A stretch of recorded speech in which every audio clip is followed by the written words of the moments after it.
नमस्कार, मैं उमेश कुमार स्वागत करता हूं आप सभी का अपने YouTube चैनल एच के नॉलेज एंड मोर पर।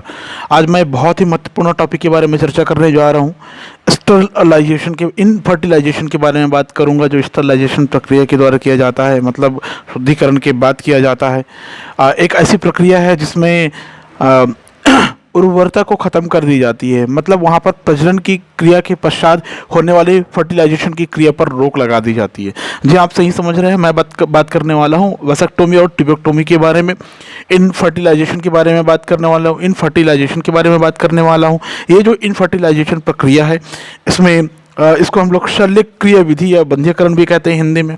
ठीक है, आज मैं चर्चा करूंगा थोड़ा सा इनफर्टिलिटी के बारे में। कभी कभी सवाल पूछ देते हैं कि बांझपन या बंध्यता से आप क्या समझते हैं, समझाइए, ऐसे आ जाता है कभी कभी। बंध्यता बांझपन के बारे में भी थोड़ा सा चर्चा करूंगा।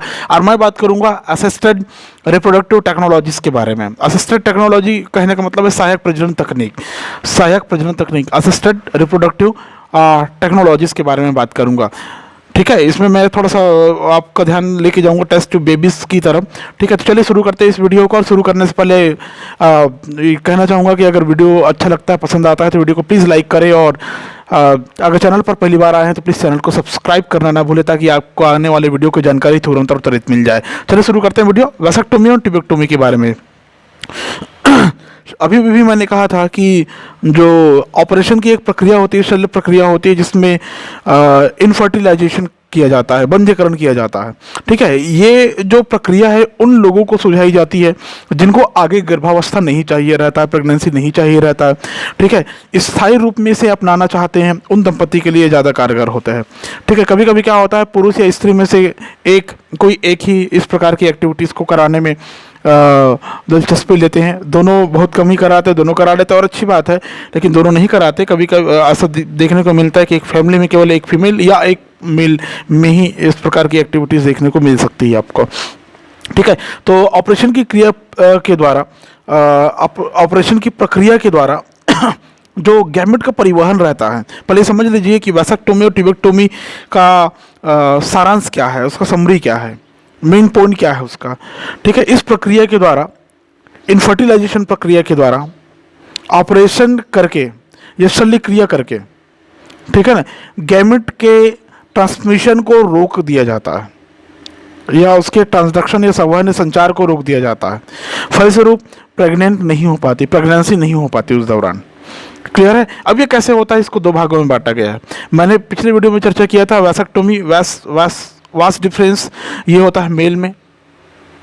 ठीक है, और ट्यूबेक्टोमी मतलब ट्यूब, ट्यूबेक्टोमी मतलब ट्यूब मीन्स होता है डिम वाहिनी, इसको क्या बोलते हैं,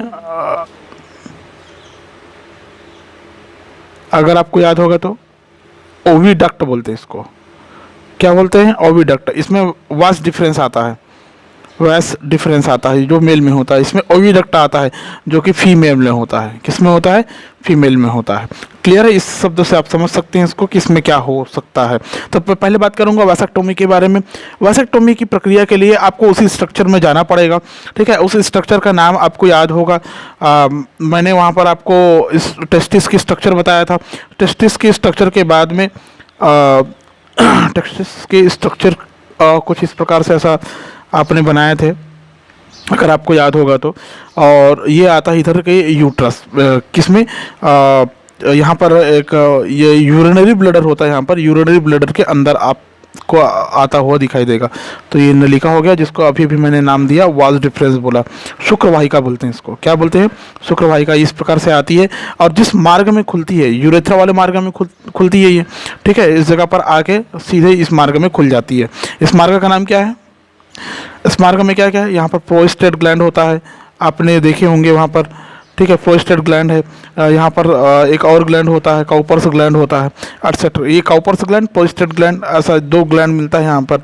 उसके बाद ये जो नलिका है वो सीधे इधर आगे चलकर क्या बना लेती है, पेनिस में कन्वर्ट हो जाता है। तो मैं यहीं से बता रहा हूँ, ये हो गया आपका टेस्टिस इन मेल। टेस्टिस ये कहलाता है एपिडिडाइमिस, एपिडिडाइमिस। ठीक है, और ये जो नलिका है ये कहलाता है वास डिफरेंस, वास डिफरेंस। ठीक है, शुक्रवाहिका है ये। तो टेस्टिस से निकलने वाले स्पर्म को ठीक है, टेस्टिस से निकलने वाले स्पर्म को इस नलिका में मूत्र मार्ग में जाने से रोकने के लिए, यूरेथ्रा एपरेचस में जाने से रोकने के लिए क्या करते हैं, इस जगह पर वास डिफरेंस वाले वास डिफरेंस को, शुक्रवाहिका को यहाँ पर पहले कट करते हैं। इस जगह पर ऐसा कट कर देंगे, थोड़ा सा काट के हिस्सा निकाल भी सकते हैं, यहाँ नहीं भी निकालेंगे तो कोई दिक्कत नहीं है।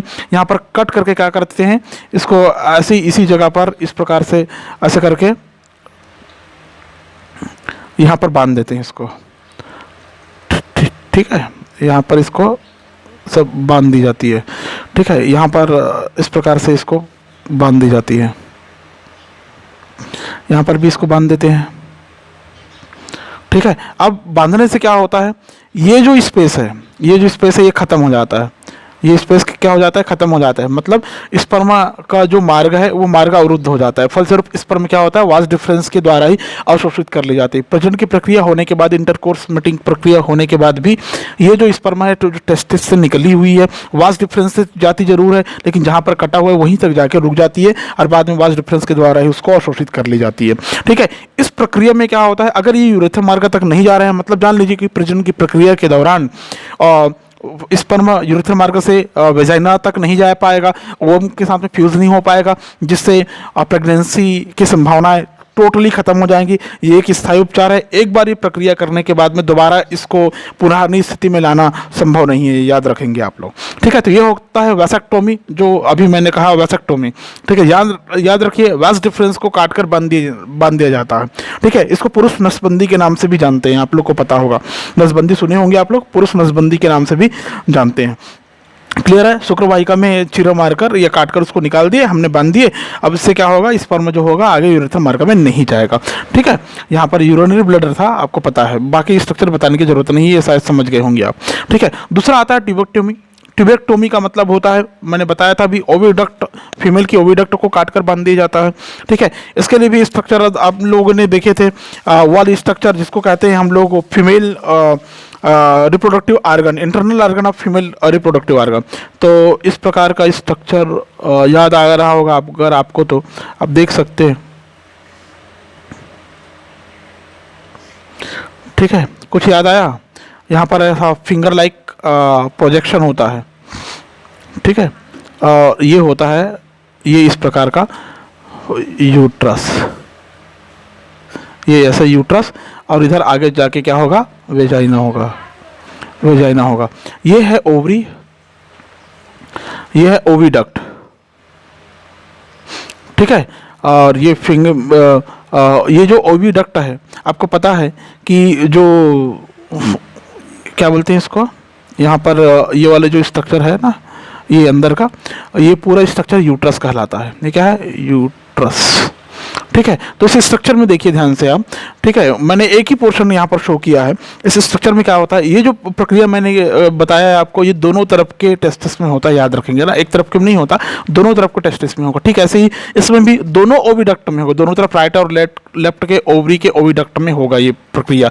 ओविडक्ट में क्या होता है, ओविडक्ट को भी इसमें क्या करता है, उदर वाले हिस्से पर एक छोटा सा चीरा लगा देते हैं उदर में, या योनि मार्ग के द्वारा ही डिम वाहिनी नलिका को काट दिया जाता है, छोटा सा भाग काट कर निकाल देते हैं, और उसको डिम वाहिनी को फिर से यहाँ पर काट के ऐसा बांध दी जाती है।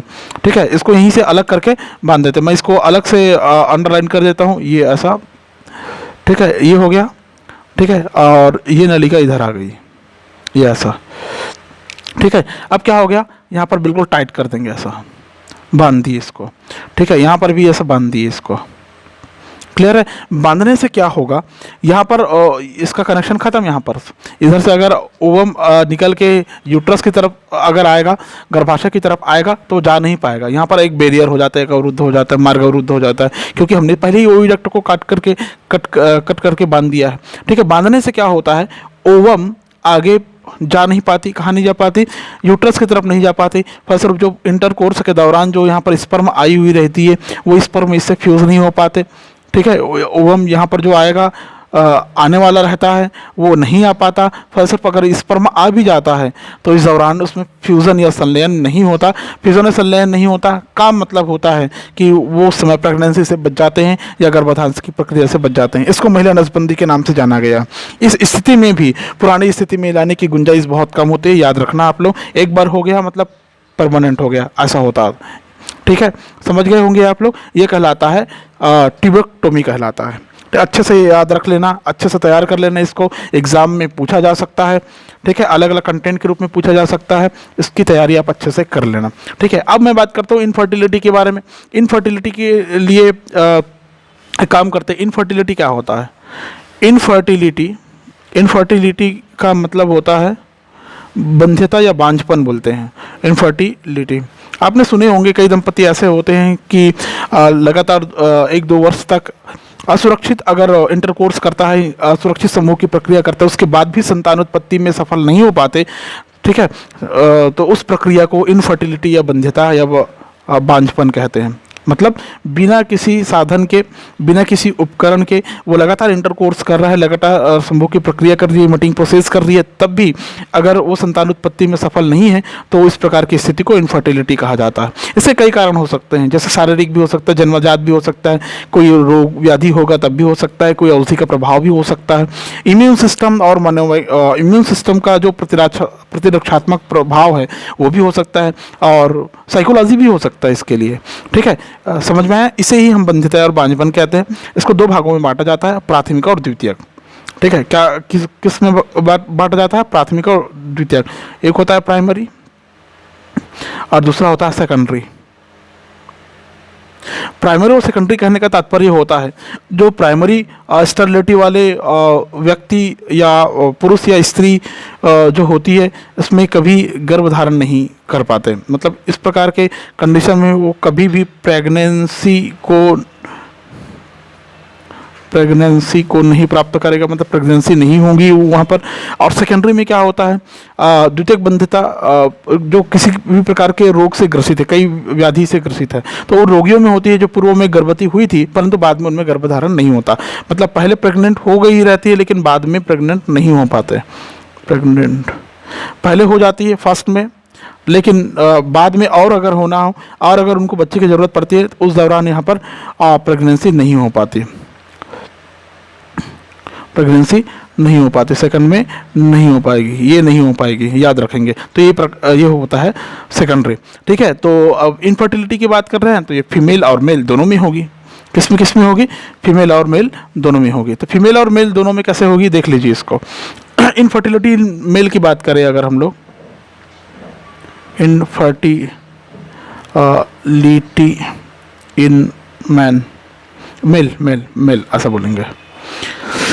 पुरुषों में बंध्यता आने के कई कारण हो सकते हैं, जैसे स्पर्म की कंटेंट जो होता है, मात्रा जो होती है उसमें संख्या कम हो, गतिशीलता कम हो जाए, तो इस स्थिति में एक स्वस्थ और फर्टाइल व्यक्ति द्वारा एक बार में जो बाहर निकली हुई स्पर्म होता है वो 3 to 4 मिलीलीटर होना चाहिए, जिसमें लगभग 2 लाख से भी अधिक स्पर्म जीवित अवस्था में होना चाहिए। ठीक है, लेकिन उसका साथ साथ शुक्राणु को मूवेबल होना चाहिए, मोटाइल होना चाहिए, चलनशील होना चाहिए। ठीक है, उसमें फ्रक्टोज की उचित मात्रा होने के साथ साथ उसमें फ्लूइडिटी भी होना चाहिए, मतलब उसमें तरलता भी होना चाहिए। शुक्राणु की संख्या, संरचना, गतिशीलता और सेमिनल तरल की मात्रा कम होने से बांझपन आने की संभावना बढ़ जाती है। संख्या कम है स्पर्म की, स्ट्रक्चर उसका विकृत है, उसमें मोटाइल प्रक्रिया नहीं हो रही, गतिशीलता, सेमिनल वेसिकल में स्रावित होने वाली जो तरल है वो कम हो रही है, तब इस अवस्था को हम लोग कहते हैं मेल इनफर्टिलिटी। क्या बोलेंगे? मेल इनफर्टिलिटी कहेंगे। ठीक है, शुक्राणु की संख्या में कमी होना को ओलिगोस्पर्मिया कहते हैं, शुक्राणु की अनुपस्थिति को एजोस्पर्मिया कहते हैं। ठीक है,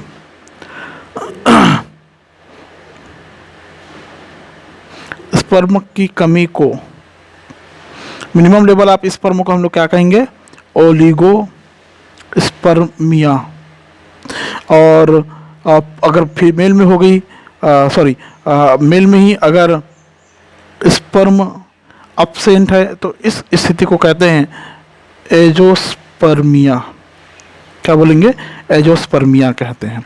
ठीक है, टेस्टिस का कभी कभी क्या होता है, किसी में लेस डेवलप होता है तो टेस्टिस क्या होता है, अंडकोश में नहीं आ पाता, मतलब स्क्रोटम में नहीं आ पाता। उस स्थिति को क्रिप्टो ऑर्किडिज्म कहते हैं, जिसके कारण स्पर्म का फॉर्मेशन नहीं हो पाता। जो वास डिफरेंस होता है, जो शुक्रवाहिका होते हैं उसमें कई प्रकार की रुकावट या उसकी अनुपस्थिति हो सकती है। स्पर्म में फ्रक्टोज की मात्रा कम होती है। टेस्टिस में पानी भर जाता है या हाइड्रोसिल हो जाना। हाइड्रोसिल तो जानते ही होंगे आप लोग, ठीक है। लगातार शराब के सेवन करने से उसमें स्पर्मेटोजेनेसिस में कमी आ जाती है। क्लाइनफेल्टर सिंड्रोम या गोनाडोट्रोपिन इनकम्प्लेटिबिलिटी के कारण ये स्थिति देखने को मिल सकती है, ठीक है। गोनाडोट्रोपिन की अपूर्णता के कारण, गोनाडोट्रोपिन जो हार्मोन्स होता है वो पूरी तरह से मैच्योर नहीं है, पूरी तरह से सिक्रेट नहीं हो रही, स्रावित नहीं हो रही, तब इस स्थिति का सामना करना पड़ता है, ठीक है। एक सिंड्रोम का नाम यहाँ पर आया है, क्लाइनफेल्टर सिंड्रोम। ये सिंड्रोम है, संलक्षण है, ठीक है। ये गुणसूत्र की कमी की वजह से होता है। एक होता है गोनाडोट्रोपिन, गोनेडोट्रोपिन, ठीक है। ये इनकम्प्लीट होगा, इनकम्प्लीट होगा, तब इस स्थिति को सामना करना पड़ेगा, ठीक है। ये होगा इनफर्टिलिटी इन मेल। उसके बाद में आता है इनफर्टिलिटी इन फीमेल,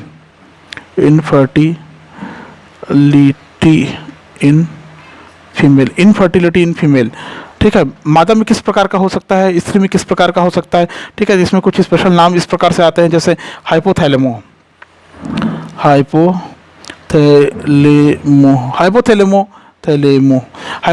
में क्या होगा, इसमें जो पीयूष ग्रंथि से निकलने वाला जो कॉम्प्लेक्स है वो काफ़ी कम मात्रा में एक्टिवेट होगी, थायराइड और एड्रिनल ग्लैंड असामान्य हो जाएगा, तब हाइपोथैलेमो कहलाएगा। हाइपो का मतलब ही होता है कम, हाइपो का मतलब क्या होता है, कम, मिनिमम, याद रखेंगे आप लोग, मिनिमम, ठीक है। हाइपो का मतलब क्या होता है, मिनिमम या कम। कार्पस ल्यूटियम की अपर्याप्त वृद्धि एवं क्रियाशीलता के कारण कार्पस ल्यूटियम जो होता है वो ज़्यादा एक्टिव नहीं रहता। कार्पस ल्यूटियम लेस ग्रोथ करेगा, अर्थात पूरी तरह से विकसित नहीं होगा। उस स्थिति में प्रोजेस्टेरॉन हार्मोन का स्रावन कम होगा, जिसके कारण प्रेगनेंसी रुक जाएगी। हाइपरप्रोलैक्टीमिया के कारण जो फॉलिकल होते हैं वो ओवम से मुक्त नहीं हो पाते। हाइपरप्रोलैक्टीमिया मतलब ये अत्यधिक प्रोलैक्टीमिया कहने का मतलब होता है एक ऐसे पदार्थ का स्रावन होता है, ज़्यादा मात्रा में ऐसे पदार्थ की उपस्थिति हो जाती है वहाँ पर कि ओवम जो होता है वो फॉलिकल से रिलीज नहीं हो पाता है। फैलोपियन ट्यूब द्वारा अंडाणु को ले जाने में असमर्थता, जब कभी कभी फैलोपियन ट्यूब काम करना बंद कर देता है, तब अगर उसमें जन्मजात विकृति है, मतलब जन्म से ही उसके अंदर विकृति है, तो इस प्रकार की स्थिति का सामना करना पड़ सकता है। किसी प्रकार का फिब्रॉयड अगर है, उसमें गर्भाशय का अर्बुद है, मतलब कैंसर वाली स्थिति है, तब, और अगर किसी भी प्रकार की उसके वेजाइना के डेवलपमेंट में अगर कमी है, ठीक है, जिसको अभिवर्ता एवं जो हम लोग बोलते हैं ट्रांसवर्स सेप्टम उसमें बना हुआ है, अभिवर्ता और ट्रांसवर्स सेप्टम उसमें बना हुआ है, दोष मुक्त योनि बोलते हैं जिसको हम लोग, उस स्थिति में इनफर्टिलिटी इन फीमेल होने की संभावनाएं बढ़ जाती है, ठीक है। आज का मेरा आखिरी टॉपिक है इस वीडियो का, जो मैंने पहले बताया था आपको, ART के बारे में बताया था, ठीक है। ART के बारे में थोड़ा सा चर्चा कर लेते हैं। ART होता क्या है? ART को मैंने बताया था असिस्टेड रिप्रोडक्टिव टेक्नोलॉजीज, ART, इसी को शॉर्ट में करते हैं ART, सहायक प्रजनन तकनीक है, ठीक है। सहायक प्रजनन तकनीक से कभी कभी बहुत सारे प्रकार के सवाल पूछ दिया जाता है, ठीक है, आपको पता होना चाहिए। सहायक प्रजनन तकनीक का मतलब होता है जिनमें इनफर्टिलिटी होती है, बंधेपन होता है या बांझपन से ग्रसित व्यक्ति होते हैं। कुछ दंपति होते हैं जो गर्भधारण करने, संतानोत्पत्ति में सफल नहीं रहते, ठीक है ना, समझ में आया ना, सफल नहीं रहते, लेकिन बाद में उपचार के बाद वो संतान उत्पन्न करने में सफल हो जाते हैं, ठीक है। तो इस स्थिति में असिस्टेड प्रजनन तकनीक उपयोग की जाती है। लेकिन कुछ दंपति ऐसे होते हैं जो उपचार के बावजूद भी वो प्रेग्नेंट नहीं हो पाते, संतान को उत्पन्न करने में सफल नहीं हो पाते। उन फैमिली के लिए, उन दंपतियों के लिए, उन जोड़े के लिए, उन पेयर के लिए असिस्टेड रिप्रोडक्टिव टेक्नोलॉजीज काफ़ी उपयोगी साबित हुई है, मतलब सहायक प्रजनन तकनीकें काफ़ी उपयोगी साबित हुई है। ठीक है, ये उन प्रजनन तकनीकों का समूह है जिनके द्वारा रिप्रोडक्शन में इनएक्टिव या इनफर्टाइल से ग्रसित जो फैमिली होते हैं उनको गर्भधारण में सहायता मिलती है। इस विधि के द्वारा क्या होता है, जो ओवरी होता है, अंडाणु एवं ओवरी से क्या रिलीज होता है, ओवरी से ओवम रिलीज होता है, ओवम, और जो सॉरी इनटू ऐसा करता हूँ मैं, ये क्रॉस, ठीक है, और जो टेस्टिस होगा उससे टेस्टिस से स्पर्म का श्रावण होता है, सिक्रेशन होता है। ठीक है, दोनों को हम लोग आर्टिफिशियल इंसेमिनेशन करते हैं। क्या करते हैं? आर्टिफिशियल इंसेमिनेशन करते हैं, इंसेमिनेशन करते हैं, आर्टिफिशियल इंसेमिनेशन करते हैं, मतलब कृत्रिम वीर्य सेचन व एम्ब्रियो डेवलपमेंट करते हैं इस प्रक्रिया के द्वारा। क्लियर है? इसके अंतर्गत कई प्रकार की विधि आती है, जैसे एग्जाम में पूछा जाता है, उसके बारे में आपको पता होना चाहिए सहायक प्रजनन तकनीक के बारे में। एक होता है IVF। IVF का पूरा नाम होता है in vitro fertilisation, in vitro fertilisation. ठीक है, इन विट्रो फर्टिलाइजेशन, पात्र निषेचन बोलते हैं इसी को। क्या बोलते हैं इसको? पात्र निषेचन कहते हैं। याद रखिए, पेपर में एक दो बार पूछा गया पात्र निषेचन, अलग अलग प्रकार के क्वेश्चन बना के पूछा गया है। इस विधि में क्या होता है, शरीर के बाहरी, बॉडी के बाहर ही पर, लेकिन शरीर जैसी ही स्थिति निर्मित कर दी जाती है, मतलब कल्चर्ड मीडियम कहेंगे हम लोग, संवर्धित माध्यम कहेंगे। जो स्थिति शरीर के अंदर होती है वही स्थिति शरीर के बाहर बना दी जाती है। कांच का एक पात्र होता है, उसमें निषेचन कराया जाता है। कांच इन विट्रो, कांच के एक पात्र, विट्रो इन विट्रो कहने का मतलब ये है कि कांच के एक पात्र में निषेचन करा दिया जाता है, मतलब ओवम और स्पर्म को वहाँ पर मिलने के लिए छोड़ दिया जाता है। कुछ समय बाद वो मिल जाता है, जायगोट बनता है, भ्रूण बनता है, और बाद में उस भ्रूण को स्त्री के जो यूट्रस रहता है गर्भाशय में, उसको प्रत्यारोपित कर दी जाती है। इस तकनीक का विकास यूके के पैट्रिक स्टेप्टो एवं रॉबर्ट एडवर्ड के द्वारा 1978 में किया गया था। किसने किया था इसको? यूके में पैट्रिक स्टेप्टो एवं रॉबर्ट एडवर्ड के द्वारा 1978 में किया गया था। ठीक है, नेक्स्ट आता है, ये बहुत इंपॉर्टेंट है ना, याद रखेंगे, IVF। नेक्स्ट आता है जिप्ट, ZIFT, जिप्ट। जिप्ट का मतलब होता है zygote intra fallopian fallopian transfer. ठीक है, फुल फॉर्म लिखने का भी आता है, जाइगोट इंट्राफैलोपियन ट्रांसफर। ठीक है, इस विधि में क्या होता है, आर्टिफिशियल प्रकार की फर्टिलाइजेशन कराई जाती है। जब जाइगोट पूरी तरह से विकसित हो जाता है तो कुछ दिन बाद में फीमेल के फैलोपियन ट्यूब में स्थानांतरित करवाकर गर्भधारण कराया जाता है। मतलब इसमें भी जाइगोट इंट्रा कहने का मतलब क्या है, जाइगोट बाहर ही बनाया जाता है, जाइगोट विकसित बाद बाहर किया जाता है और बाद में उसको यूट्रस के अंदर प्रतिस्थापित किया जाता है। शब्दों से भी आप एकदम क्लियरली समझ सकते हैं इसको। ठीक है, नेक्स्ट इंपॉर्टेंट इसमें आता है जिसको हम लोग कहते हैं GIFT। ठीक है, इसको बोलते हैं GIFT में क्या होता है, गैमिट इंट्रा फैलोपियन ट्रांसफर। ठीक है, अब इसमें भी देखिए गैमिट इंट्राफैलोपियन ट्रांसफर है, मतलब इस विधि में क्या होगा, स्पर्म और ओवम दोनों को प्राप्त किया जाएगा और उसको अलग अलग दोनों को अलग अलग प्राप्त करके फैलोपियन ट्यूब में उसको स्थानांतरित कर देंगे। फैलोपियन नलिका में ही वहाँ पर फर्टिलाइजेशन की क्रिया पूर्ण होती है। इस प्रक्रिया को हम लोग कहते हैं गिफ्ट कहेंगे इसको, गिफ्ट जैसा भी पढ़ना पढ़ लीजिए, आपके ऊपर डिपेंड करता है। नेक्स्ट आता है इसमें और आता है जिसको बोलते हैं AIT होता है, कुछ और है इसमें एग्जाम्पल। AIT का मतलब होता है artificial insemination technique, artificial insemination technique. Artificial insemination technique के मतलब कृत्रिम रूप से निषेचित किया जाता है। ठीक है ना, इंसेमिनेशन मतलब क्या हुआ, निषेचित करना, कृत्रिम रूप से उसको हम लोग निषेचित करते हैं। क्लियर है?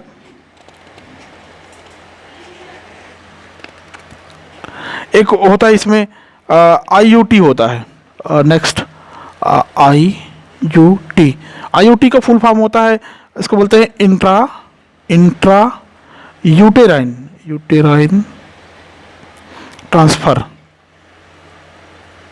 इंट्रा यूटेराइन ट्रांसफर, इसमें भी क्या होगा, इंट्रा यूटेराइन ट्रांसफर का मतलब जो गर्भ में है गर्भ में, मतलब कहना चाहिए गर्भाशय में के अंदर बाहर से उसको इंसेमिनेट करके, मतलब फर्टिलाइज करके उसको अंदर प्रत्यारोपित करते हैं। मतलब इंट्रा जो वर्ड यूज़ किया गया है, मतलब उसका मतलब होता है बाहर, याद रखेंगे। गैमेट इंट्रा फैलोपियन का मतलब क्या होता है, बाहर उसको हम लोग फर्टिलाइज करेंगे, उसके बाद उसको गर्भाशय में प्रत्यारोपित करेंगे। क्लियर है? तो ये हो गया वो कुछ तकनीक। और कुछ आता होगा, जैसे एक आता है ICSI आता है। ICSI का फुल फॉर्म होता है इंट्रा साइटोप्लाज्मिक स्पर्म इंजेक्शन। ठीक है, क्या है इसका पूरा नाम? Intra cytoplasmic